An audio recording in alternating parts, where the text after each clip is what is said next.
स्वीकार करे प्रभु मुझे अपने राज्य में ले। स्वीकार करे प्रभु मुझे अपने राज्य में।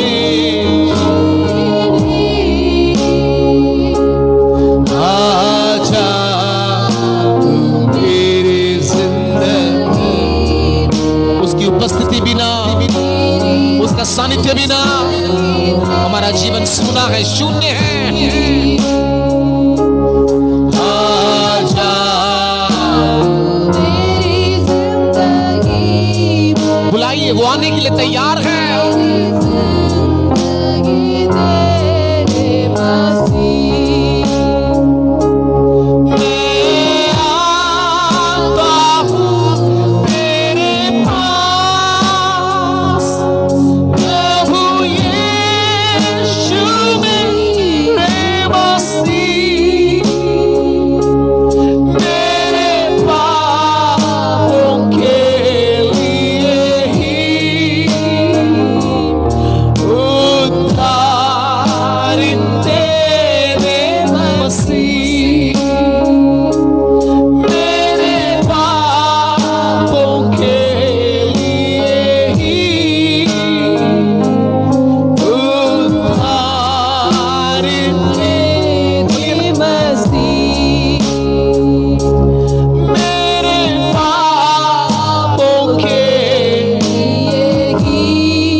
और आशा के साथ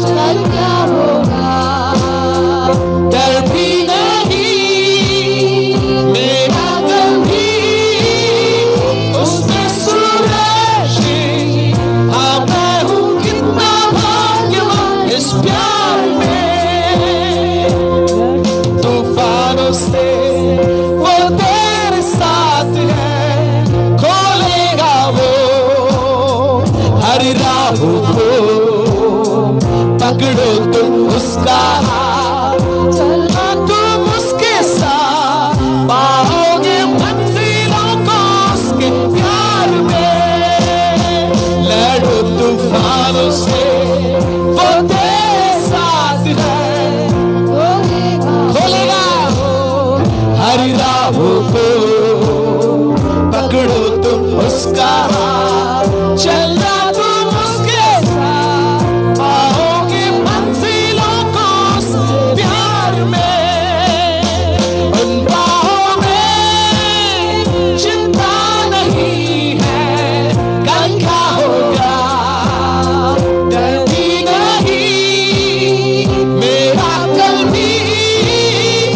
उसमें सूरज। हाँ मैं हूँ कितना भाग्यवान इस प्यार में, उन बाहों में चिंता नहीं है कल क्या होगा, डर भी नहीं मेरा कल भी। उसमें सूरज।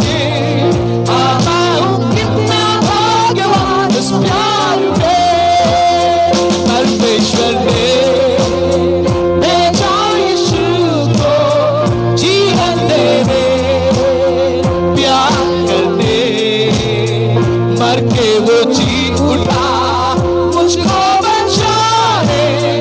अब मैं भी जीऊंगा बस उसके प्रेम में, परमेश्वर ने भेजा यीशु को जीवन देने, प्यार करने, मर के वो जी उठा मुझको बचाने। अब मैं भी जीऊंगा बस उसके प्रेम में, उन बाहों में चिंता नहीं है कल क्या होगा, डर भी नहीं मेरा कल भी। उसमें सूरज। हाँ मैं हूँ कितना भाग्यवान उस प्यार में, उन बाहों में। आइए विश्वास के साथ, कल क्या होगा, डर भी नहीं मेरा कल भी। उसमें सूरज। हाँ मैं हूँ कितना भाग्यवान इस प्यार में, लड़ो तूफानों से वो तेरे साथ है, खोलेगा वो हर राह को, पकड़ो तुम उसका हाथ, चलना तुम उसके साथ, पाओगे मंजिलों को उसके प्यार में। लड़ो तूफानों से वो तेरे साथ है, खोलेगा वो हर राह को, पकड़ो तुम उसका हाथ, चलना तुम उसके साथ, पाओगे मंजिलों को उसके प्रेम में। उन बाहों में चिंता नहीं है कल क्या होगा, डर भी नहीं मेरा कल भी। उसमें सूरज। हाँ मैं हूँ कितना भाग्यवान इस प्यार में, उन बाहों में चिंता नहीं है कल क्या होगा, डर भी नहीं मेरा कल भी। सूरज। हाँ मैं हूँ कितना भाग्यवान इस प्यार में, उन बाहों में चिंता नहीं है कल क्या होगा, डर भी नहीं मेरा कल भी। उसमें सूरज। हाँ मैं हूँ कितना भाग्यवान इस प्यार में, उन बाहों में चिंता नहीं है कल क्या होगा, डर भी नहीं मेरा कल भी। उसमें सूरज। हाँ मैं हूँ कितना भाग्यवान इस प्यार में। हालेलुया। उन बाहों में बोलिए ना, चिंता नहीं। स्तोत्र राजा, स्तोत्र राजा, स्तोत्र। यस, उसके बाहों में हमारे लिए चिंता नहीं है, आमीन, डर नहीं है। आमीन। हाँ, उन बाहों में हमारे लिए सुरक्षा है। आमीन। हेलो, कल के बारे में चिंता करते हैं, कल क्या होगा। Hello, hallelujah. भविष्य की चिंता, एंजाइटी, क्या होगा, मेरा भविष्य क्या होगा, स्तोत्रम, स्तोत्रम, स्तोत्रम। मेरा कल क्या होगा। जीसस। हालेलुया। मुझे एक घटना याद आता है। मेरे बचपन में जब हम कांडला में रहते थे, स्तोत्रम स्तोत्रम स्तोत्रम स्तोत्रम। मैं बहुत शरारती था। कभी चुप नहीं बैठूंगा, स्तोत्रम स्तोत्रम। कुछ ना कुछ तोड़ के आऊंगा, कुछ ना कुछ नुकसान पहुंचा के आऊंगा, या तो अपने शरीर को कुछ ना कुछ चोट पहुंचाऊंगा, कुछ ना कुछ, जैसे सब बच्चे करते हैं ना। एक दिन स्तोत्रम ध्यान से सुनिएगा, स्तोत्रम। खेल खेल में, प्लीज आपका मास्क वगैरह थोड़ा, खेल खेल में वो फेंकते ना, पत्थर फेंक के खेलते हैं ना। खेल खेल में मैंने एक बच्चे को पत्थर मार दिया, लग गया। उसको मारना नहीं था, लेकिन फेंकते फेंकते वो पत्थर उस बच्चे को लग गया। और मैंने देखा कि वो बच्चे के गाल में पत्थर लगा और उसमें से खून निकल रहा है। और जैसे खून को देखा मैं डर गया, और छोटा था, 6-7 साल का। इतना डर गया, मुझे समझ में नहीं आया कि क्या आखिर करूं क्या। तुरंत मुझे मालूम है, मेरे लिए सुरक्षा, मेरे लिए शांति, मेरे लिए सब कुछ एक जगह है, और वो है मेरे माता पिता, मेरा घर। तुरंत दौड़कर घर में गया, देखा तो मम्मी थी, और तुरंत उसके आंचल से जाकर मैं लिपट गया। मेरी मम्मी यहां पर बैठी हैं। मम्मी ने पूछा क्या हुआ। उसको मालूम है कुछ ना कुछ किया होगा, तभी ऐसा आ रहा है। होता है ना, बच्चे जिस हालात में घर में आते हैं, हमको मालूम पड़ जाता है कि क्या करके आया है। पहले तो मुझे डांटा, क्योंकि गलती मेरी है। हेलो, बच्चों की गलती के समय डांटते हैं, डांटिएगा।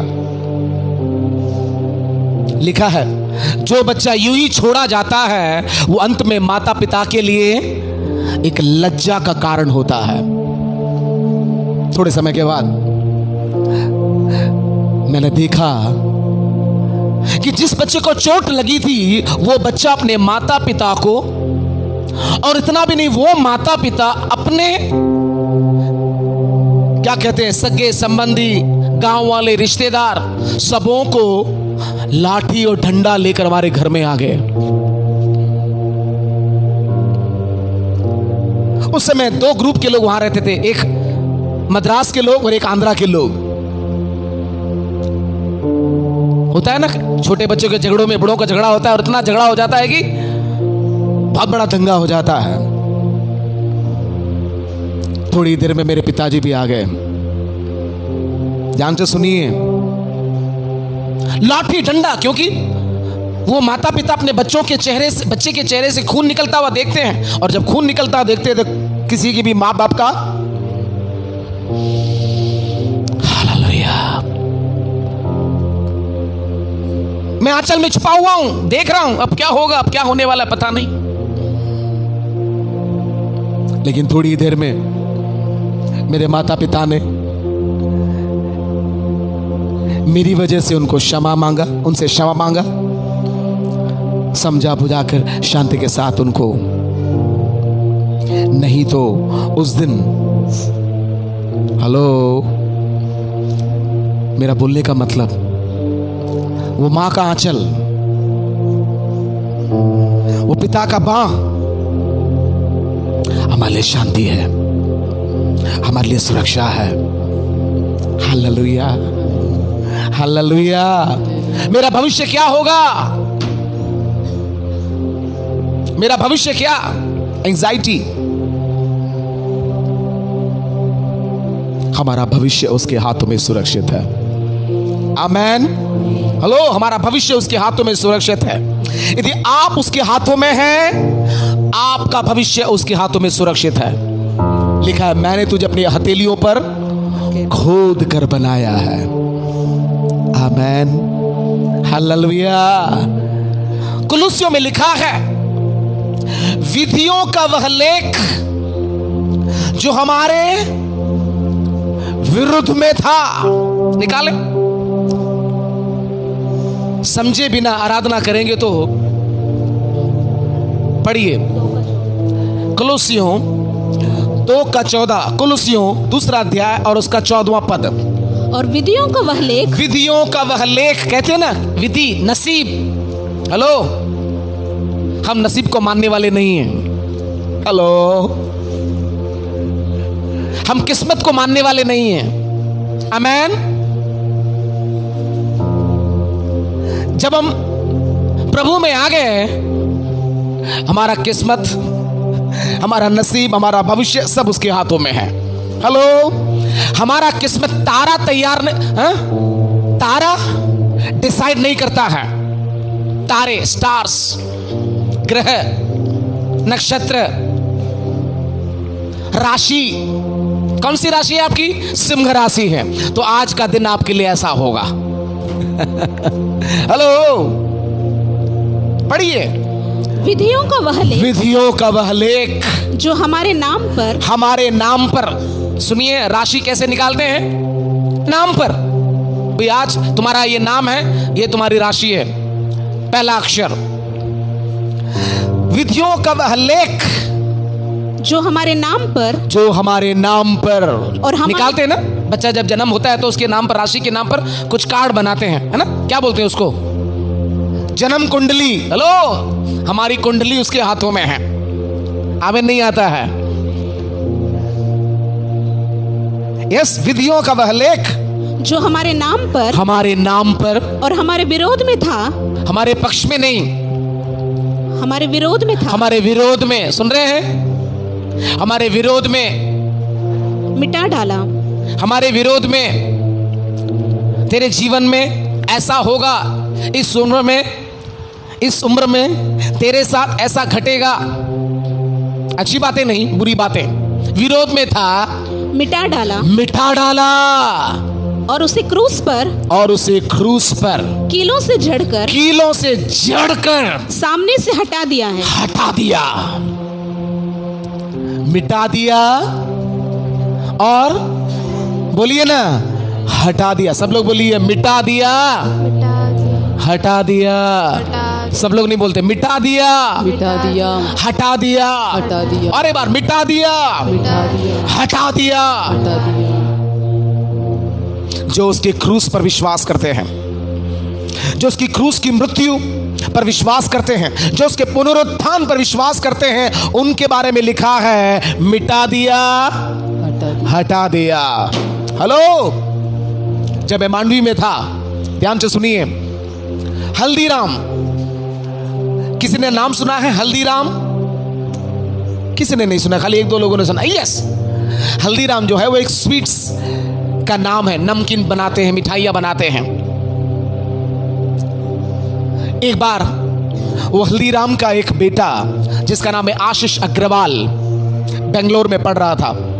ध्यान से सुनिए, हम आराधना के लिए आए हैं, लेकिन समझ कर आराधना करेंगे तो उसमें इफेक्ट होगा। एक दिन मुझे बेंगलोर से फोन आया कि पास्टर जी, मैं बड़े संकट में हूं, मेरा नाम आशीष अग्रवाल है, जो हल्दीराम स्वीट्स हैं उनका मैं बेटा हूं। बोला, क्या प्रॉब्लम है? कि प्रॉब्लम यह है कि हमारे जो घर का जो पंडित है, उसने जो भी भविष्यवाणियां की हैं अब तक मेरे परिवार में घटी हैं। 1 साल में कितनी मौत? यस, 1 साल में कितनी मौत? 21, क्षमा करें। 1 साल में उसके परिवार में 21 मौतें हुई, और ये सारे भविष्यवाणी उसके परिवार का जो पंडित है उसने बोला था। और पूरा हुआ। नेक्स्ट बारी किसकी है? ये आशीष अग्रवाल की है, जिसकी उम्र महज 21 या 22 होगी, क्योंकि कॉलेज में पढ़ रहा है, MBA कर रहा है। किसी के थ्रू मेरा नंबर मिला और मुझे फोन किया। डर, फोन में मैं उसके डर को महसूस कर सकता हूं। 21 साल का नौजवान जिसने 1 साल में कितनी मौत देखी, 21 मौत देखी, अब 22वां नंबर इसका है। पंडित ने कहा था कब मरेगा? फरवरी में मर जाएगा तू। जरा सोचिए, MBA करने के लिए बेंगलोर आया है, बीकानेर से। भविष्य के बारे में बड़ी बड़ी योजनाएं हैं, बहुत पैसे वाले। वो कहता था अक्षय कुमार इत्यादि जो फिल्म स्टार है ना, उसके घर में नाचने गाने के लिए, प्रोग्राम करने के लिए आते थे। जरा सोचिए आप।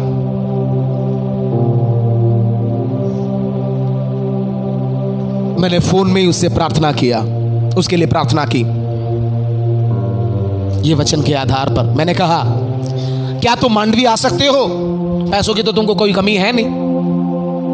बोले हाँ मैं आ सकता हूं, आ जाओ। वो मांडवी आया, हमारे साथ 1-2 दिन रहा। हम कलीसिया मिलके प्रार्थना किए इस वचन के आधार पर कि विधियों का वह लेख जो हमारे नाम पर और हमारे विरोध में था मिटा डाला और उसे क्रूस में जड़कर सामने से हटा दिया। हेलो, ये वचन के आधार पर हम कलीसिया ने मिलकर उस जवान लड़के के लिए प्रार्थना किया। उसके बाद वो बेंगलोर गया, बेंगलोर से वो घर गया। पंडित ने क्या कहा था? कब? मैंने कहा फरवरी पूरा होने के बाद जब मार्च होगा ना तो आना। मैंने देखा उसके पास एक इंग्लिश बाइबल मैंने दिया था, 24 घंटा ऐसे ही पकड़ के रहेगा, बाथरूम को छोड़कर हमेशा ये बाइबल को उसके साथ रखेगा। इतना डर, 21 साल का नौजवान। फरवरी पूरा हो गया, मार्च पूरा हो गया। मार्च में आया,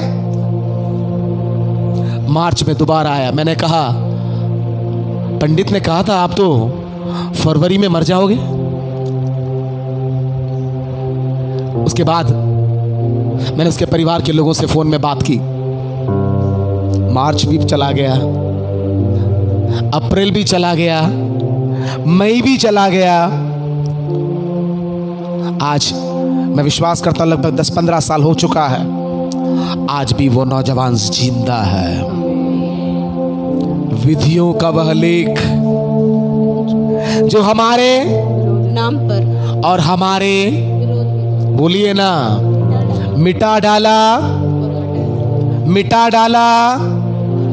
हटा डाला। आपके विरुद्ध चाहे कोई भी भविष्यवाणी क्यों ना करे, आपकी बुराई के लिए, आपको श्राप दें, आपको कोसें। हेलो, लिखा है परमेश्वर ने बिलाम के श्राप को इस्राएलियों के लिए आशीष के रूप में बदल दिया। हेलो, लिखा व्यर्थ श्राप नहीं पड़ता है। यदि आपका जीवन सही है, यदि आप न्याय में हैं, वो सारे श्रापों को परमेश्वर आपके लिए आशीष में बदल कर देगा। दाऊद कहता है, वे कोसते तो रहे, तू आशीष देता रहे। हालेलुया। लेकिन आप न्याय में होना चाहिए, आप धार्मिकता में होना चाहिए। आज भविष्य की चिंता के साथ कई लोग बैठे हैं, क्या होगा मेरा भविष्य क्या होगा? पढ़ लिख कर डिग्री मिल गई है, डिग्री ले लिया है, क्या होगा? हेलो, यदि आप प्रभु के हाथों में हैं तो आपका भविष्य भी उसके हाथों में है। वचन कहता है, प्रभु कहता है, अन्य जाति जो प्रभु को नहीं जानते वे इन बातों की खोज में रहते हैं और चिंतित और व्याकुल, ये उनका काम है। हेलो, क्या खाएंगे, क्या पिएंगे, क्या पहनेंगे? हालेलुया। लेकिन वचन कहता है प्रभु को तुम्हारी चिंता है, उसको तुम्हारा ध्यान है। आमीन। आमीन बोलने का मतलब है हाँ प्रभु के दास, आप जो कहते हैं वैसा ही हो। हालेलुया। मैं फिर से कहता हूं, वचन कहता है मैं अपने दास के मुंह के वचन को पूरा करता हूं। हालेलुया। ये मेरा वचन नहीं है, ये परमेश्वर पिता का वचन है। तो जब आप आमीन बोलते हैं उस समय आप इस बात को स्वीकार करते हैं, ग्रहण करते हैं और आमीन बोलकर रिसीव करते हैं। हालेलुया। तो हमारा भविष्य उसके हाथों में सुरक्षित है। कल क्या होगा? Hallelujah, hallelujah. मैं फिर से कहता हूं, परिस्थितियों को देखेंगे आप डरेंगे। हेलो, परिस्थितियों को देखेंगे डरेंगे, परिस्थितियों को देखेंगे डरेंगे। कुछ तकलीफ है आपको, आप डरेंगे, लेकिन परिस्थिति को बदलने वाले परमेश्वर की ओर आप देखेंगे, आपके अंदर उसका विश्वास आएगा। लिखा है विश्वास के कर्ता और सिद्ध करने वाले ईश्वर की ओर ताकते हुए। हालेलुया। जब तक पतरस ईश्वर की ओर देखता रहा पानी पर हालेलुया, कहते हैं ना नजर हटी दुर्घटना घटी। लेकिन जैसे ही उसकी नजर हटी आंधी की ओर, तूफान की ओर, हवा की ओर, लहरों की ओर, जिस नाव में हालेलुया वो यात्रा कर रहा था, देखता है कि वो नाव पानी से भर रहा है, वो देख रहा है, लिखा है वो डर गया। हालेलुया। 2 कदम ही सही मैं कहूं पतरस पानी पर चला। आमीन। जब तक वो प्रभु की ओर देखता रहा वो चलता रहा। आज हम रुक गए हैं, ठहर गए हैं, बैठ गए हैं। चेक करने की जरूरत है कि आज मेरी नजर, मेरी दृष्टि किसकी ओर है। Hallelujah, hallelujah.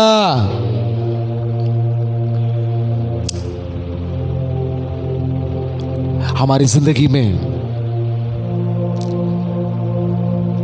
पहला स्थान हम किसको देते हैं उस पर हमारा भविष्य निर्धारित होता है।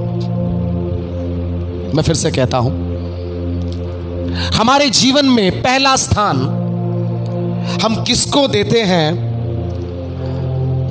उस विषय पर हमारा भविष्य निर्धारित होता है।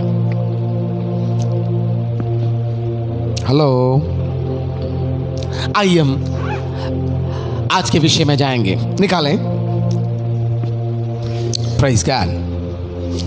हालेलुया।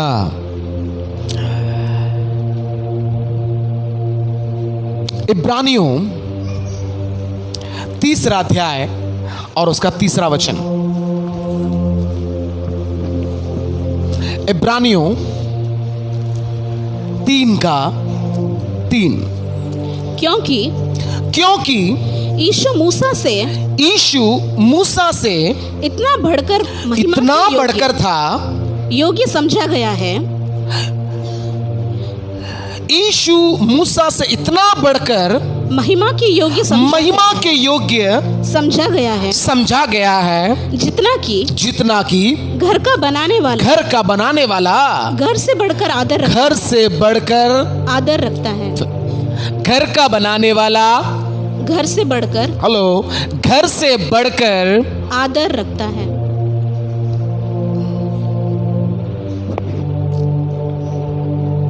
घर बनाने वाला बड़ा है या घर बड़ा है? बनाने वाला, जोर से।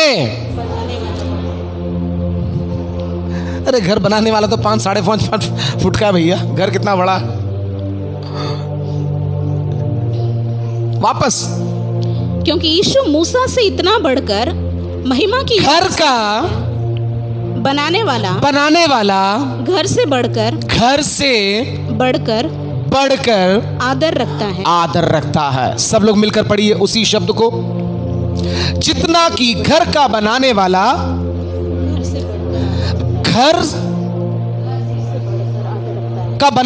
घर से बढ़कर आदर रखता है। और एक बार, जितना कि घर का बनाने वाला घर से बढ़कर, और एक बार, जितना कि घर का बनाने वाला घर से, ध्यान से सुनिए, ये विषय आपको समझ में आ गया तो लगभग प्रॉब्लम आपका सॉल्व। मैं फिर से कहता हूं, परमेश्वर से बढ़कर कोई भी विषय हो, कोई भी वस्तु हो, कोई भी व्यक्ति हो, विषय, वस्तु, व्यक्ति, बोलिए, विषय, वस्तु, वचन कहता है, प्रभु कहता है, मैं अपनी महिमा मूर्तों को, मूर्त का मतलब क्या? आप बोलेंगे हम लोग तो मूर्ति पूजा नहीं करते।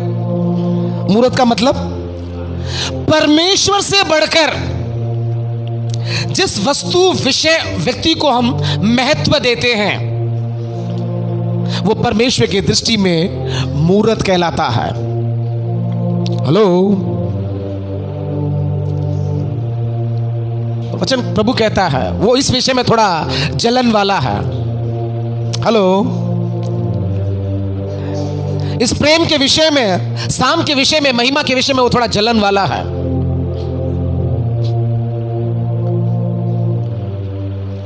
घर का बनाने वाला घर से बढ़कर आदर रखता है। प्लीज समझ के जाइए। इब्राहिम की जिंदगी में एक बार परमेश्वर ने उसकी परीक्षा की। मैं बहुत आराम से, धीरे से बोलता ताकि आप अच्छे से समझ के जाएं।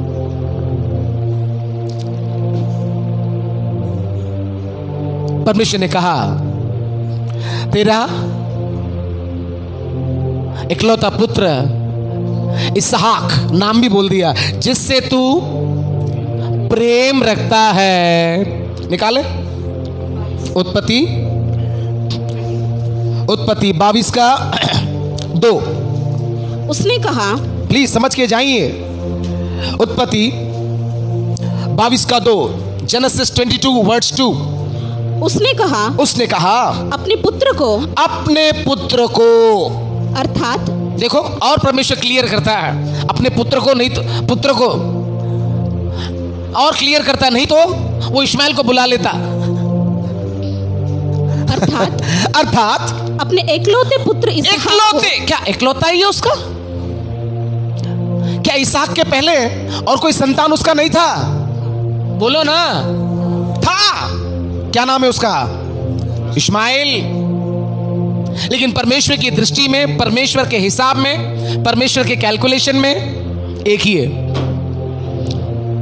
अपने पुत्र, अर्थात अपने इकलौते पुत्र इसहाक, नाम भी बोल दिया, नहीं तो इश्माइल को बुला लेता। इसहाक को, जिससे तू प्रेम रखता है, प्लीज समझने की कोशिश करें। जिससे तू प्रेम रखता है, जिससे तू प्रेम रखता है। उसको मालूम है हमारे बारे में, हमारे भावनाओं के बारे में, हमारे मन के विचार के बारे में। उसको मालूम है हमारा दिल, हमारा मन किस में लगा हुआ है, किस में फंसा हुआ है, वो वस्तु हो, विषय हो, व्यक्ति हो। मैं फिर से कहता हूं, परमेश्वर से बढ़कर जिस विषय, वस्तु, व्यक्ति को हम अधिक प्रेम करेंगे, अधिक महत्व देंगे, उसी के द्वारा हमारी जिंदगी में समस्या आएगा, कष्ट आएगा, नष्ट आएगा, दुख आएगा, समस्याएं आएंगी। हेलो, वही हमारे नाश का कारण होगा। और परमेश्वर नहीं चाहता कि हम इस प्रकार नाश हो। मैं कहूं वही हमें पकड़वाएगा। हेलो हो,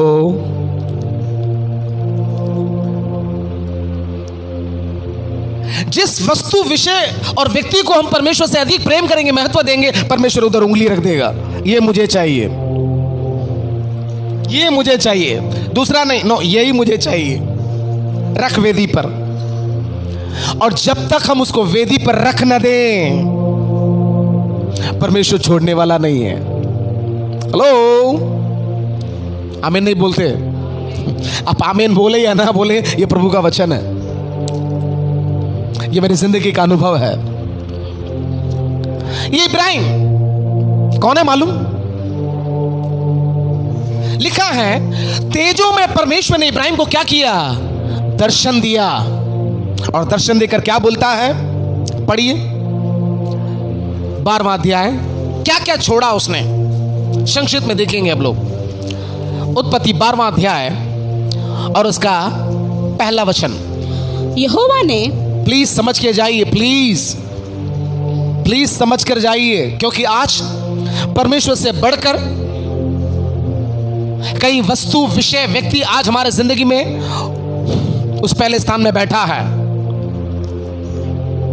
जिसके कारण हम समस्या में हैं, कष्ट में हैं, प्रॉब्लम में हैं। परमेश्वर से हमें बाहर निकालना चाहता है। यस, यहोवा ने अब्राहम से कहा अपने देश और अपने कुटुंब और अपने पिता के घर को छोड़कर उस देश में चला जा। हेलो, लिखा है, प्रेरितों में लिखा है, जब अब्राहम कहां था? ऊर देश में था, मेसोपोटामिया में था। उस समय परमेश्वर ने उसको दर्शन दिया। क्या छोड़? अपने देश को छोड़, अपने कुटुंब को छोड़ और अपने पिता के घर को छोड़। ये छोड़ना जो है ना, बड़ा मुश्किल है। हर एक को अपने देश से लगाव है, नहीं है? यहां पर अधिकतर लोग परदेशी हैं, लोकल लोग बहुत कम है। लेकिन साल में कम से कम एक बार हम चाहते हैं कि कम से कम अपने वतन, अपने देश को कम से कम जाके देख के आए। एक लगाव होता है, एक अटैचमेंट। हर एक को अपने देश से प्यार है, अपनी भाषा से प्यार है, अपनी जाति से प्यार है, अपनी कुल गोत्र से प्रेम है।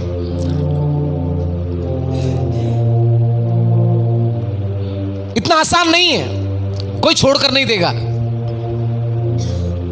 आमीन। हर एक को अपने देश से प्यार है, अपनी भाषा से प्यार है, अपनी जन्मभूमि से प्यार है। मेरा जन्म, हालांकि मैं दक्षिण भारत का हूं, लेकिन मेरा जन्म कच्छ में होने के कारण हमारा जो मूल वतन जो दक्षिण भारत है, एक अलग लगाव है। हालांकि गांव जाकर 5 साल हो गया है लेकिन जब भी जाता हूं मुझे बहुत अच्छा लगता है। लेकिन ज्यादा से ज्यादा 3 दिन बस। और 3 दिन में मैं बेचैन हो जाता, नहीं मुझे वापस कच्छ जाना है, मुझे कच्छ जाना है। कच्छ नहीं देखा तो मुझे कच्छ से बहुत प्यार है, क्योंकि मेरी जन्मभूमि है। जानते परमेश्वर ने कब उसको इब्राहिम से कहा? हालांकि उसका पिता 13 जिंदा था। हम लोग सोचते हैं उसका बाप 13 मरने के बाद इब्राहिम गया होगा। नो, पढ़िए 11वां अध्याय, उत्पत्ति उसका 11वां अध्याय और पढ़िए उसका 26। जब तक 70 वर्ष का हुआ, जब वो 70 वर्ष का हुआ 13, उसके द्वारा अब्राम और नाहोर और हारान उत्पन्न हुए। 3 बेटे हो चुके। जब तक वो 70 वर्ष का न हुआ तब तक उसको 3 बेटे, एक का नाम, पहला कौन, बड़ा कौन, अब्राम, जेठा है वो, पहला उठा है अब्राहम, नाहोर, हारान। आगे तेरह की वंशावली यह है, तेरह से अब्राम, नाहोर और हारान का जन्म हुआ और हारान से लूत का जन्म हुआ। हारान अपने पिता के सामने ही कसदियों की ऊर नामक नगर में जो उसकी जन्मभूमि थी मर गया। अब्राम और नाहोर दोनों ने विवाह किया। अब्राम की पत्नी का नाम सारै और नाहोर की पत्नी का नाम मिल्का था। हाँ जी। यह उस हारान की बेटी थी जो मिल्का और यस्का दोनों का पिता था। सारै तो बांझ थी, उसके संतान न हुई। तेरह अपने पुत्र अब्राम और अपने पोते लूत जो हारान का पुत्र था और अपनी बहू सारै जो उसके पुत्र अब्राम की पत्नी थी, इन सबों को लेकर कसदियों की ऊर नगर से निकल कनान देश जाने को चला। पर हारान नामक देश में पहुंचकर वहीं रहने लगा। जब तेरह 205 वर्ष का हुआ, 205 वर्ष का हुआ, तब वह हारान देश में मर गया। ध्यान से सुनिए। जब 70 वर्ष का हुआ तब तक अब्राम, नाहोर और हारान तेरह के द्वारा उत्पन्न हो चुके। और तेरह ने क्या किया, अपने तीनों बेटों को लेकर कहां चला गया, कहां जाने के लिए, कनान जाने के लिए। लेकिन लिखा है हारान अपने पिता के सामने कसदियों के ऊर नामक नगर में जो उसकी जन्मभूमि थी मर गया। अब अब्राम और नाहोर ने क्या किया, विवाह किया। और उसके बाद क्या हुआ, लिखा है तेरह अपने पुत्र अब्राम और अपने पोते लोत को लेकर, हारान का जो पुत्र था अपनी बहू सारे, उन सबों को लेकर कहां निकल गया, कसदियों के ऊर नगर से निकल कर कलान देश जाने को। लेकिन हारान में जब पहुंचा, जाना कहां था, कहां जाने को निकला, कनान।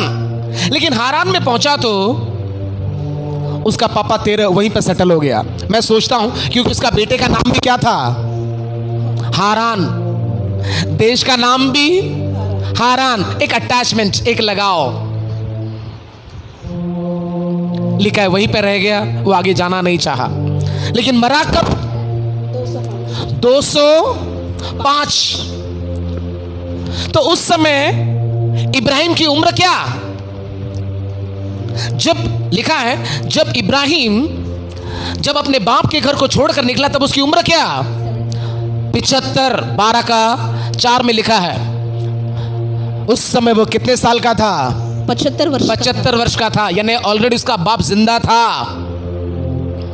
उस समय देश को छोड़ा, कुटुंबियों को छोड़ा और पिता को भी छोड़ा, पिता के घर को भी छोड़ा। Hello hello. लेकिन पूंछ के समान लूत अटक गया। कारण क्या मालूम, भाई का बेटा है, पापा नहीं है, चाचा है उसका। इब्राहिम को तो बच्चे हैं नहीं, तो इसलिए लूत को अपने बच्चे के समान पाला है। लिखा है लूत भी उसके साथ साथ चला। मैं फिर से कहता हूं, जिंदगी की यात्रा में कई लोग बीच में हमारे जिंदगी में आएंगे। हेलो, हमारे जिंदगी की यात्रा में ऐसे कई लोग आएंगे। हम लोग रेल में जब चढ़ते हैं, बस में चढ़ते हैं, जब हम चढ़ते हैं तो हमारे साथ कई लोग चढ़ते हैं। लेकिन हमारे उतरने के पहले ही कई स्टेशन में कई लोग उतर भी जाते हैं, कई लोग चढ़ते भी हैं। हेलो। लेकिन परमेश्वर ने बोला, मेरा वायदा, मेरा प्रतिज्ञा यदि तेरी जिंदगी में पूरा होना है तो ये लूत को भी निकालना होगा, लूत को भी छोड़ना होगा। बड़ा अटैचमेंट है, बेटे के जैसा पाला है, लेकिन बड़ा मुश्किल है। लिखा लूत भी उसके साथ चला। हो सकता जिद किया होगा, नहीं पापा। इमानुएल के जो बच्चे ने मुझे पापा करके बुलाते हैं, एक अटैचमेंट होता है। अरे नहीं नहीं, परमेश्वर ने मुझे बोला है, नहीं चाचू, नहीं पापा, मैं भी आपके साथ चलूंगा। होता ना कई बार हम लोग जब बाहर जाते, बाजार में जाते, बच्चे जिद करते हैं मैं भी चलूंगा, चलो ठीक है, न मन ना होते हुए भी फिर हम लोग गाड़ी में बिठा लेते हैं, उसको घुमा के लेके आते हैं। हालेलुया। लेकिन परमेश्वर का योजना कुछ अलग था। परमेश्वर ने एक ऐसे सिचुएशन को पैदा किया, लिखा है अब्राम और लूत एक साथ रह नहीं पाए। मैं फिर से कहता हूं, आप नहीं छोड़ेंगे, परमेश्वर छुड़वाएगा, और वो छुड़वाएगा तो बड़ी तकलीफ होगी। आप छोड़ देंगे तो इतना तकलीफ नहीं होगा, वो छुड़वाएगा तो आपको तकलीफ हो जाएगा। लूत को भी छोड़ दिया, हालांकि बीच में वो आने वाला था। लिखा है लूत जहां रहता था वहां पर एक राजा ने अटैक किया और लूत को, उसके पूरे परिवार को, सबको क्या बंधुआ करके लेके गया।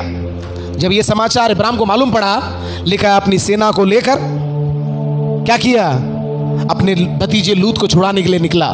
लिखा है छुड़ा के लेके आया, विदा कर दिया, वापस आने वाला था। कई बार हमारी जिंदगी में कई रिश्तों से हम अलग हो जाते हैं, लेकिन कई बार एक ऐसा सिचुएशन आता है न चाहते हुए भी, वो अनवांटेड इल्लीगल रिलेशनशिप से हमें रिलेशनशिप बांधना। सावधान रहें। जो रिश्ते को हम छोड़ चुके, जो दोस्ती को हम छोड़ चुके, जो वस्तु विषय व्यक्ति से हम नाता तोड़ चुके, वापस आने की कोशिश करेगा। Be careful. हेलो, लूत को भी छोड़ दिया। मैं फिर से बोलता हूं, आप छोड़ देंगे, शैतान नहीं छोड़ेगा। हेलो, आप छोड़ देंगे, शैतान नहीं छोड़ेगा। वो दावा करेगा, जब तक उसका वस्तु आपके पास है वो दावा करेगा। यीशु कहता है ये संसार का सरदार आता है और उसका मुझ पर, उसका हम पर दांव न चले, लिखा है। Hallelujah, hallelujah. बीच में आई हजीरा। कौन आई? हजीरा। और हजीरा के द्वारा आया इश्माइल। परमेश्वर ने बोला नो, इसको भी छोड़ना होगा। लिखा है, पढ़िए 21:11। यह बात अब्राहम को अपने पुत्र के कारण बहुत बुरी लगी। बहुत बुरी लगी। कारण क्या है? सारा बोलती है ये दासी और अपने पुत्र को, उसको पुत्र को मेरे घर से बाहर निकाल। लेकिन ये शब्द इब्राहिम को लिखा बहुत बुरी लगी। वो बहुत हर्ट हुआ, क्योंकि पत्नी है, प्रेज़ गॉड, बेटा है, कैसे छोड़े? Hallelujah, hallelujah. परमेश्वर सेकंड, दूसरा स्थान नहीं चाहता है, उसको पहला स्थान चाहिए। Praise God. और उसके बाद परमेश्वर का वायदा इब्राहिम की जिंदगी में पूरा होता है। लिखा है उसके बाद किसका जन्म? इसहाक। अब परमेश्वर देखना चाहता था, इसलिए परमेश्वर ने इब्राहिम से कहा तेरा पुत्र, तेरे एकलौता पुत्र जिसका नाम इसहाक है, जिससे तू प्रेम करता है, मेरे लिए क्या कर, होम बलि चढ़ा। अब यह परीक्षा है।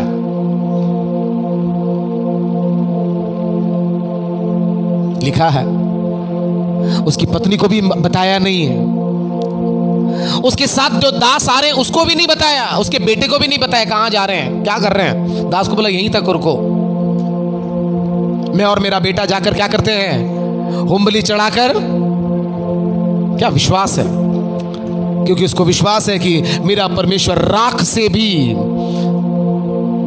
मेरे लिए संतान को दे सकता है। बलि चढ़ाने के लिए वेदी पे रखा, और जैसी तलवार उठाकर मारने के लिए गया, एक आकाशवाणी, बच्चे पर हाथ, अब मैं जान गया कि तू परमेश्वर का भय मानता है। हालेलुया। वेदी पे रखवाएगा। परमेश्वर से बढ़कर जिस वस्तु, विषय, व्यक्ति को रखवाएगा वो। फिर आई केतुरा। ये केतुरा कौन है? केतुरा कौन है? कईयों को तो केतुरा कौन है ये भी नहीं मालूम। केतुरा कौन? अब्राहम की पत्नी। पढ़िए उत्पत्ति 25 का 1 से। तब अब्राहम ने एक और पत्नी ब्याह ली। हेलो, तो आप लोग सोचते होंगे हेलो ये नया नियम है, ये पुराना नियम था, व्यवस्था का समय था, चलता था। अब जैसा भी हो उसके साथ एडजस्ट करना ही होगा। Hello, yes. अब्राहम ने एक और पत्नी ब्याह ली जिसका नाम कतूरा था। उससे जिम्रान, योक्षान, मदना, मिद्यान, यिशबाक और शूह उत्पन्न हुए। और ये सब उत्पन्न होने के बाद 6 पढ़िए। पर अपनी रखेलियों के पुत्रों को 5 इसहाक को तो अब्राहम ने अपना सब कुछ दिया। पर अपनी रखेलियों के पुत्रों को कुछ कुछ देकर अपने जीते जी अपने पुत्र इसहाक के पास से पूरब देश में भेज दिया, छोड़ दिया। हेलो, विषय समझ में आ रहा है? वस्तु हो, विषय हो, व्यक्ति हो, परमेश्वर से बढ़कर नहीं। हेलो, नहीं तो परमेश्वर वेदी पे रखवाएगा। ये तो इब्राहिम की बात हुई। एक और व्यक्ति के बारे में देखेंगे। पढ़िए यहोशू 7 का 11। यहोशू 7 का 11। इस्राएलियों ने पाप किया है, परमेश्वर कहता है, और जो वाचा मैंने उनसे अपने साथ बंधाई थी उसको उन्होंने तोड़ दिया। उन्होंने अर्पण की वस्तुओं में से ले लिया, वरन चोरी भी की और छल करके उसको अपने सामान में मिला दिया या तो रख दिया। प्लीज समझने की कोशिश करिए। एक व्यक्ति कौन है? आकान।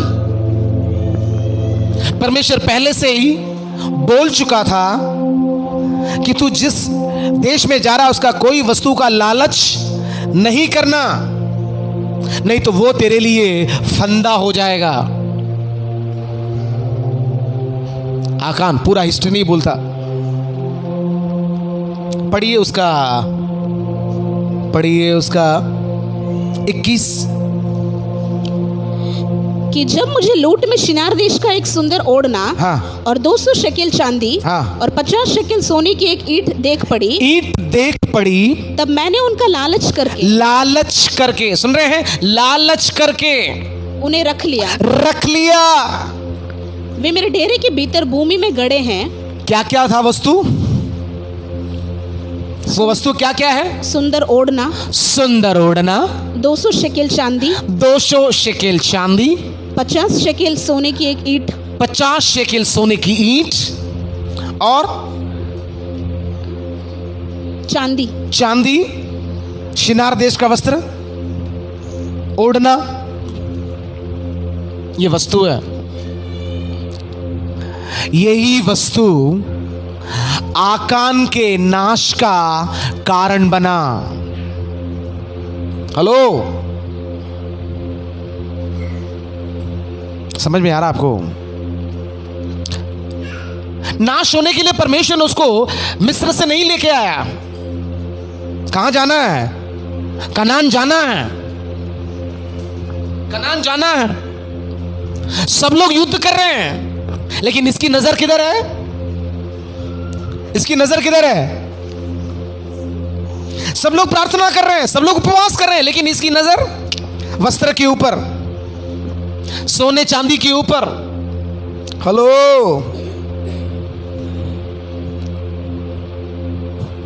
सब लोग प्रार्थना कर रहे हैं, होल नाइट प्रेयर कर रहे हैं, लेकिन इसकी नजर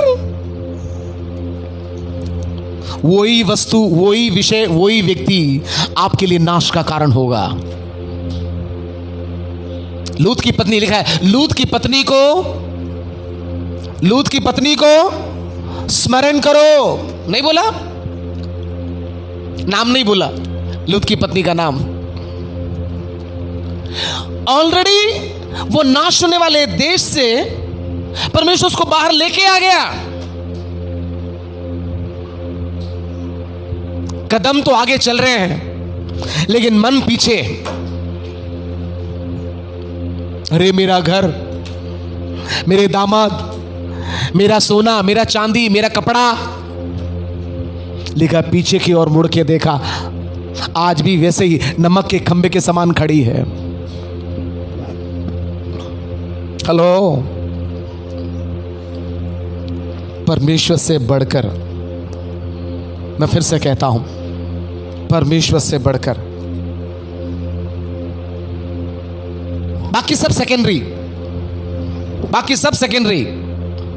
मैं फिर से कहता, मेरा खुदा उसमें उंगली रखेगा। दूसरा कौन है? दूसरा राजा 5:22। दूसरा राजा 5:22, जल्दी। उसने कहा, हाँ सब कुशल है, कुशल है, परंतु मेरे स्वामी ने मुझे यह कहने को भेजा है, हाँ जी, कि एफ्राइम के पहाड़ी देश में भविष्यवक्ताओं के चेलों में से 2 जवान मेरे यहाँ अभी आए हैं, हाँ जी, इसलिए उनके लिए एक किक्कार चांदी। एक किक्कार चांदी, एक किक्कार चांदी बोले तो कितना? नीचे लिखा है मूल में, हाँ जी, 34 किलोग्राम, 34 किलो चांदी और वस्त्र, और 2 जोड़े वस्त्र दे। ठीक है, उसका लास्ट वचन पढ़िए, क्या मिला उसको? कोड़ी।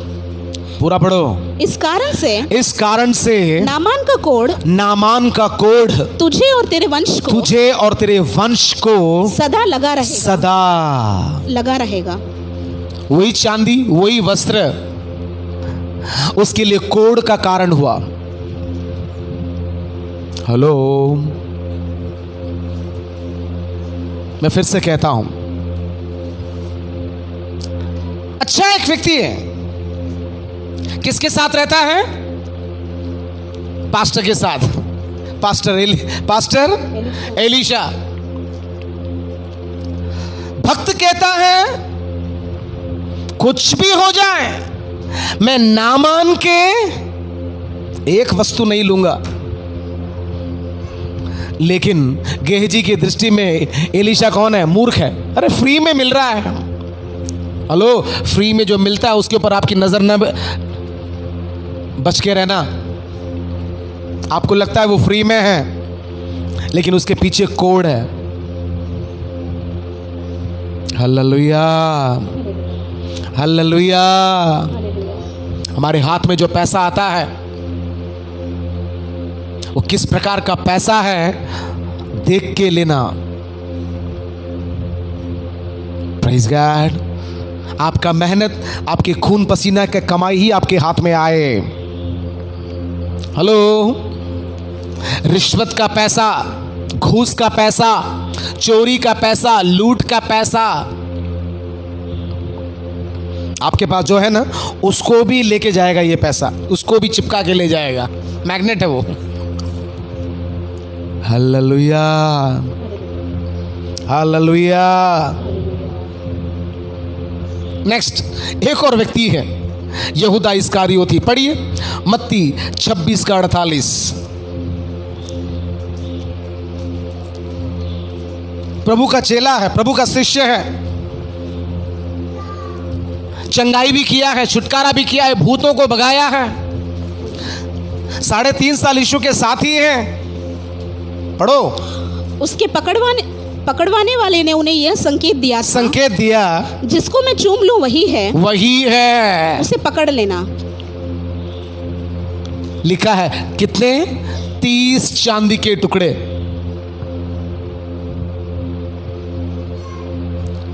प्रभु सेवकाई कर रहे हैं, लेकिन उसकी नजर किधर है मालूम? धन। एक बार एक स्त्री आई प्रभु का अभिषेक करने के लिए। वो क्या बोलता, अरे रे रे रे, इतना कीमती इत्र तोड़ के क्यों वेस्ट किया? इसको तो बेचकर 300 कंगालों को। वो कितनी चिंता है देखो। हम बोलेंगे कितना सोशल वर्क करने वाला है, समाज सेवा करने वाला है, इसको गरीबों की कितनी चिंता है। कितना तुरंत कैलकुलेशन कर दिया। हेलो, क्या रेट होगा इसका? कोई भी तोल मोल के बोल। इतना देर लगाते हैं आप। ये रुमाल का क्या रेट होगा? हाँ जी, 20 रुपया, 10 रुपया। ये मोबाइल का क्या रेट होगा? ये पेन का क्या रेट होगा?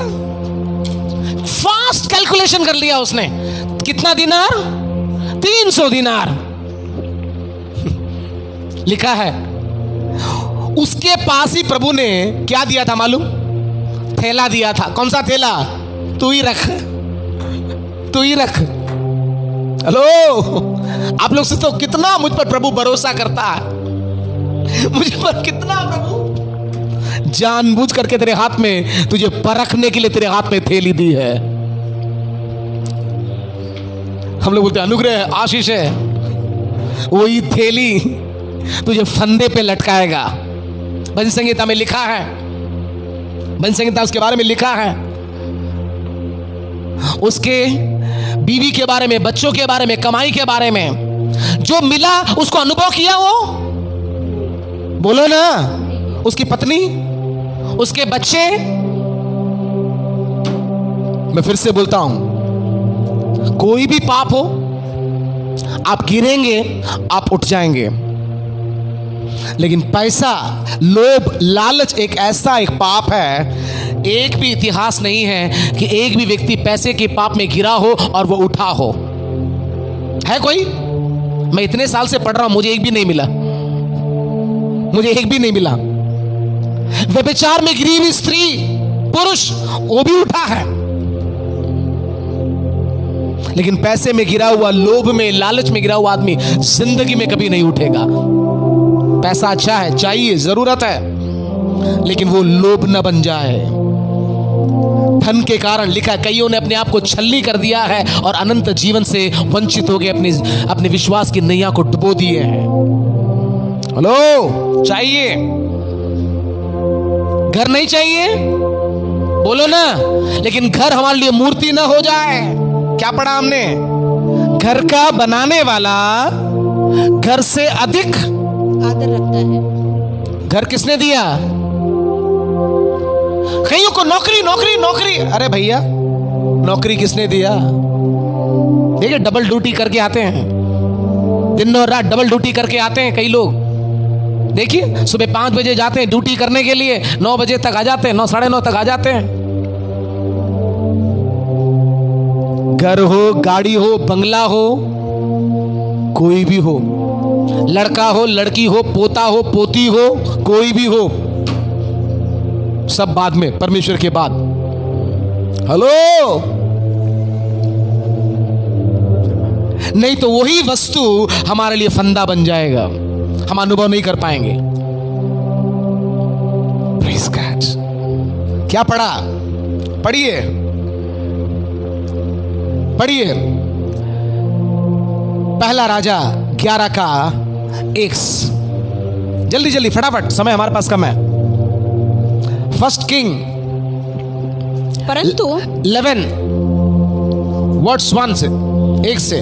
परंतु राजा सुलेमान फिरौन की बेटी और बहुत सी विजातीय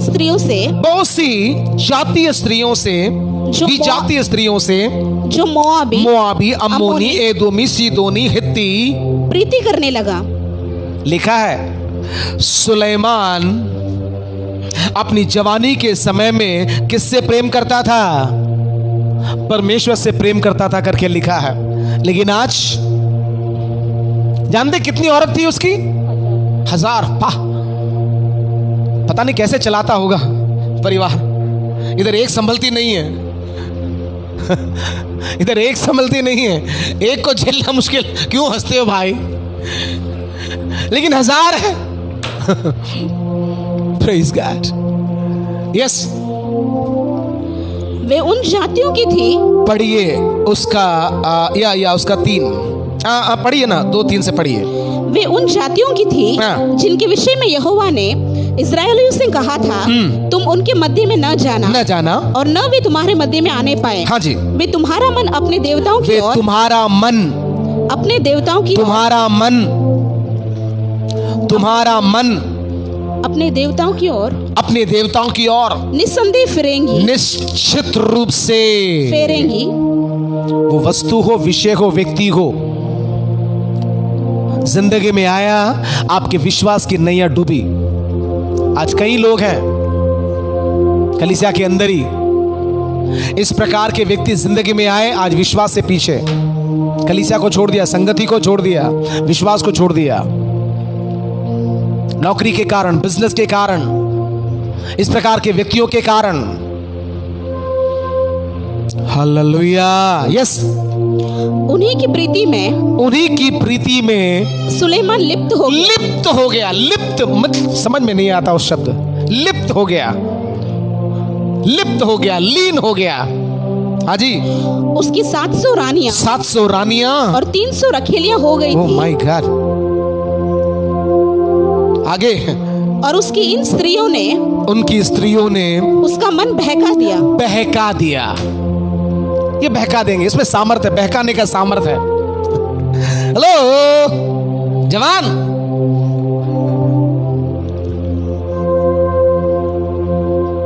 बीच में एक बहन का मैसेज आया, शादी होकर कुछ ही महीना हुआ है। मैंने कभी जिंदगी में भी नहीं सोचा कि मेरा बेटा इतना बदल जाएगा। बहू ने बहका दिया, माँ बाप से दूर कर दिया। जो बेटा अपनी माँ को उठा लेता था, इतना माँ माँ माँ, बस उसका क्या बोलते हैं उसको पल्लू बोलेंगे, क्या बोलेंगे, वो पकड़ के घूमेगा पीछे। आज बड़े बड़े डिसीजन लेने पर भी मम्मी पापा को पूछता नहीं है, बहका देंगे। यस, पढ़िए उसका 9। तब यहोवा ने सुलेमान पर क्रोध किया, आएगा जरूर, क्योंकि उसका मन इज़राइल के परमेश्वर यहोवा की ओर से फिर गया था, जिसने 2 बार उसको दर्शन दिया था। प्लीज, आज का मेरा विषय है, परमेश्वर से बढ़कर आपकी जिंदगी में कोई भी वस्तु, कोई भी विषय, कोई भी व्यक्ति ना हो, बाकी सब बाद में। हेलो, पति किसने दिया? परमेश्वर ने दिया। बच्चे बोलो ना, सब नौकरी, बिजनेस, घर, गाड़ी, सब परमेश्वर ने दिया है। घर का बनाने वाला घर से बढ़कर आदर रखता है। नेक्स्ट पढ़िए 1 किंग चैप्टर 1, पहला राजा, पहला अध्याय और उसका 5 और 6, 5 और 6। तब हग्गीत का पुत्र अदोनिया सिर ऊंचा करके कहने लगा, मैं राजा बनूंगा। सुन रहे हैं? मैं राजा बनूंगा। ये बोलने का कारण क्या है मालूम है? कुछ रीजन। मैं राजा बनूंगा। बाप जिंदा है, बाप मरा नहीं है। मैं राजा बनूंगा। अतः उसने रथ और सवार और अपने आगे दौड़ने को 50 पुरुष रख लिए। खुद का डिसीजन। हेलो, पूछने की जरूरत ही नहीं है। क्या बोलता है? क्या किया? उसने रथ और सवार और अपने आगे दौड़ने को 50 पुरुष रख लिए। उसके पिता ने, कारण क्या है मालूम? उसके पिता ने जन्म से जब से वो पैदा हुआ है, उसे कभी यह कहकर उदास न किया तूने ऐसा क्यों किया? बेटा तूने ऐसा क्यों किया? हेलो, बच्चों को कभी कभी उदास करना है, निराश करना है। हेलो, आप क्या बोलते हैं? मैं वचन के आधार पे बोलता हूं। लिखा है, जो बच्चा यूं ही छोड़ा जाता है, अंत में वो बच्चा अपने माता पिता के लिए, बोलो ना, लज्जा का कारण ठहरता है। पूछिए क्या लिखा है। उसने यह कहकर कभी उदास ना किया कि तूने ऐसा क्यों किया? पूछते हैं हम लोग, ये पेन कहां से आया? प्लीज कभी कभी चेक करिए आपके बच्चों के कंपास बॉक्स, बैग्स, कबाट्स, चेक करिएगा ये कहां से आया। ये पेन किसने दिया? ये बैंड किसने दिया? ये बुक किसने दिया? ये पेन किसने दिया? ये स्कार्फ किसने दिया? ये क्लिप किसने दिया? पूछो। ओह मम्मी, आज फ्रेंडशिप डे था ना। कौन सा डे? Friendship day. ये रस्सी ओ मेरे दोस्त ने बांधा है। कौन से दोस्त ने बांधा है? हेलो, पूछिए किससे बात कर रहे हो? किसका मैसेज है? क्या देख रहे हो? पूछो। हेलो, पूछिए। अब तक कहां थे? इतना देर क्यों हुआ? लेकिन हमको तो कुछ पता ही नहीं है। बस हमको तो कमा के देना मालूम, बाकी किधर जाता किसको मालूम। लिखा है, दाऊद ने कभी भी अदोनिया को बेटा, बेटी, ऐसा तूने क्यों किया करके उसको उदास ना किया। उसका कारण भी है, क्यों मालूम? वह बहुत रूपवान था। वो मेरा बेटा है ना, बहुत स्मार्ट है, वो बहुत होशियार है। मेरी बेटी वो कभी गलती नहीं करेगी, इसलिए पूछने की जरूरत नहीं है। वो जो भी करेगा अच्छा ही करेगा, जो भी करेगी अच्छा ही करेगी। डुबोएगी तेरे को। पूछो। जो आपने खरीद के नहीं दिया है, पूछो ये कहां से आया? हेलो, निशब्द। परमेश्वर से बढ़कर दाऊद किसको प्रेम करने लगा? अदोनिया को। वही बेटा आज उसका जान का दुश्मन बन गया। Hallelujah, hallelujah. हेलो बच्चों, मम्मी पापा जब पूछते हैं तो नाराज नहीं होना। वचन कहता है, तुम इतने बुरे होकर अपने बच्चों को, आपके माँ बाप बुरे ही हैं, हम बहुत बुरे ही हैं, लेकिन हाँ, हम अपने बच्चों को अच्छी वस्तु में देना, मम्मी पापा बोलिए ना, जानते हैं। जितनी आपकी उम्र नहीं है, उससे बढ़कर हमारे लिए अनुभव है। आपका पढ़ाई का हो सकता है हमको इंग्लिश का ज्ञान नहीं होगा, मैथ्स का ज्ञान नहीं होगा, केमिस्ट्री का ज्ञान नहीं होगा, हेलो, लेकिन हाँ, जिंदगी के अनुभव का ज्ञान है। ठोकर कैसे लगती है हमको मालूम। Hallelujah, hallelujah. जब मम्मी पापा पूछते हैं, प्यार से जवाब दें, चिढ़ना नहीं। मम्मी पापा का घर ये है जहां पे हम सुधर सकते हैं। मम्मी पापा के घर में नहीं सुधरे, उसके लिए घर प्रभु ने तैयार किया है। पति सुधारेगा, बराबर सुधारेगा, बराबर सास सुधारेगी।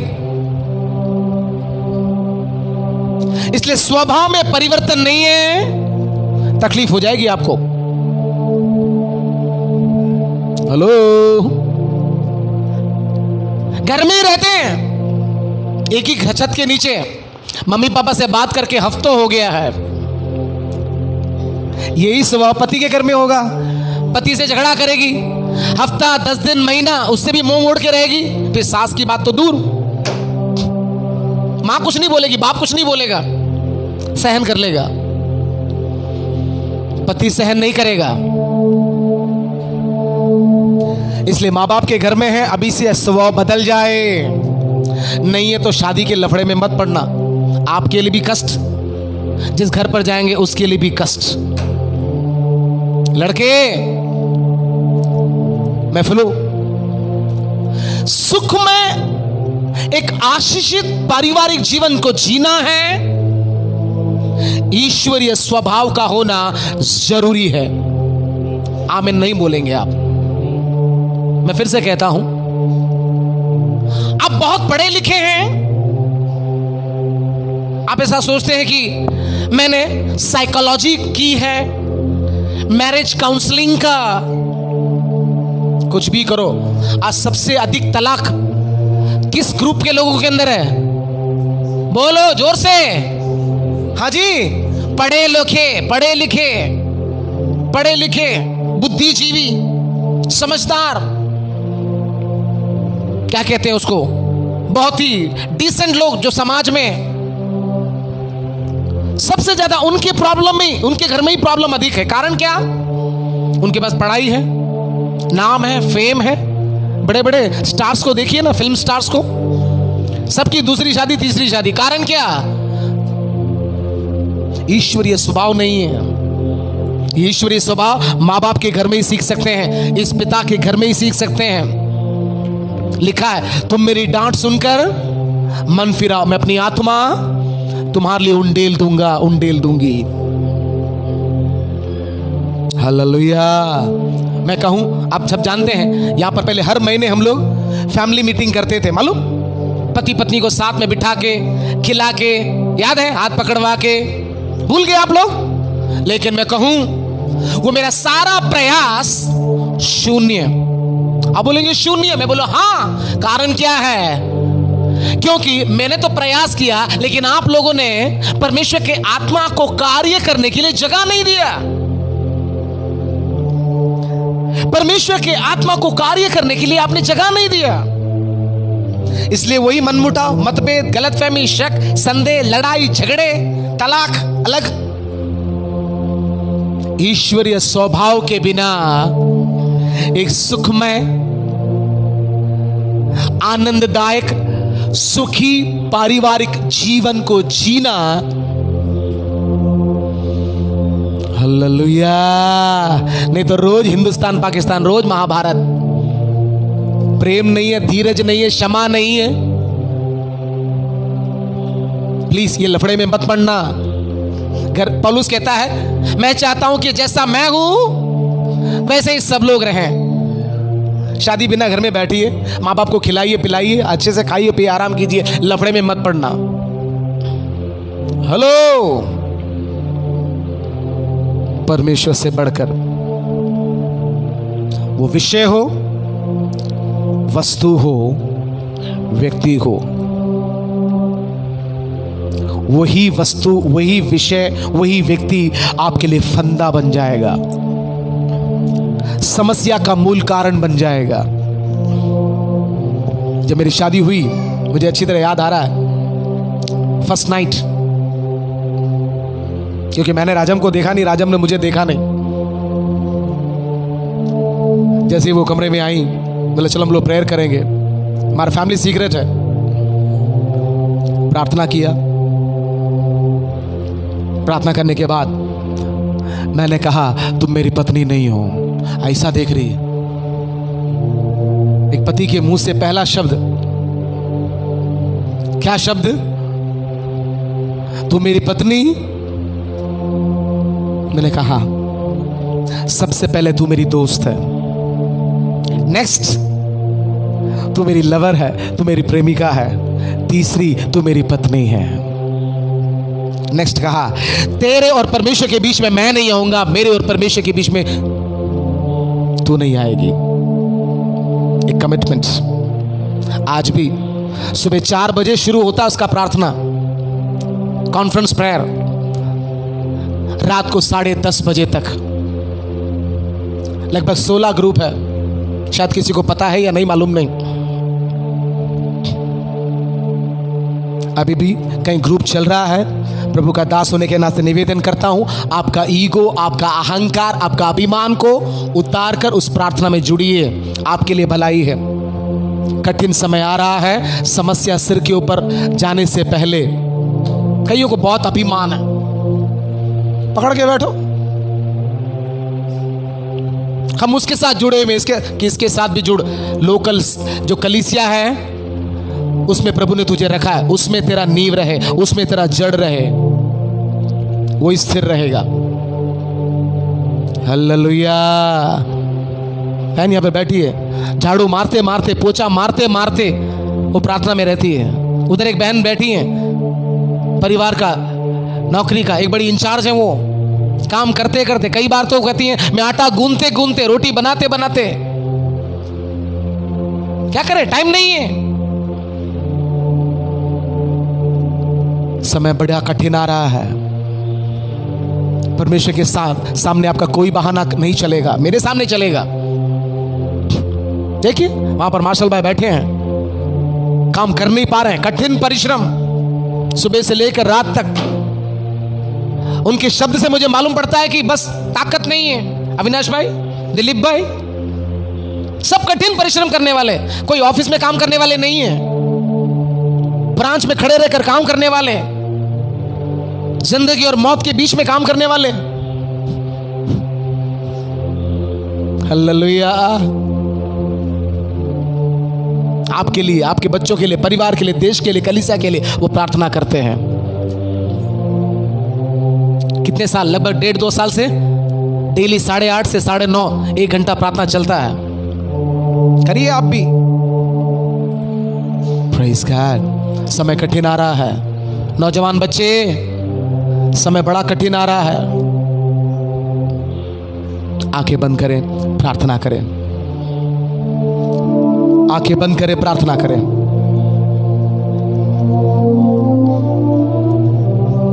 पति पत्नी के बारे में मालूम, पहला परमेश्वर, पति बाद में, पत्नी बाद में, बच्चे बाद में, पहला परमेश्वर।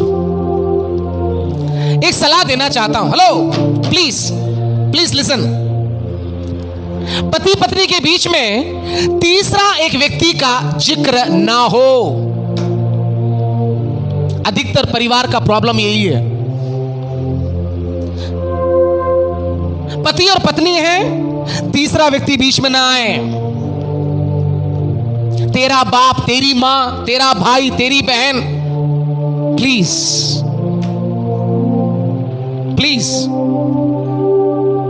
बंद करें। आज कई परिवारों का प्रॉब्लम यही है। सास पता नहीं कहीं और बैठी है, ससुर पता नहीं कहां और बैठी है, भाई बहन पता नहीं कहां बैठी है, लेकिन यहां पर आप, तेरा भाई, तेरी बहन, तेरा बाप, तेरी मां।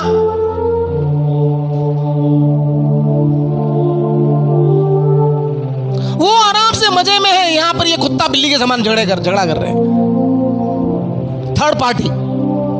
हेलो, हमेशा थर्ड पार्टी के कारण ही प्रॉब्लम होता है। प्लीज हाथ जोड़ के विनती है, वो तीसरे व्यक्ति का टॉपिक आपके परिवार में न आए।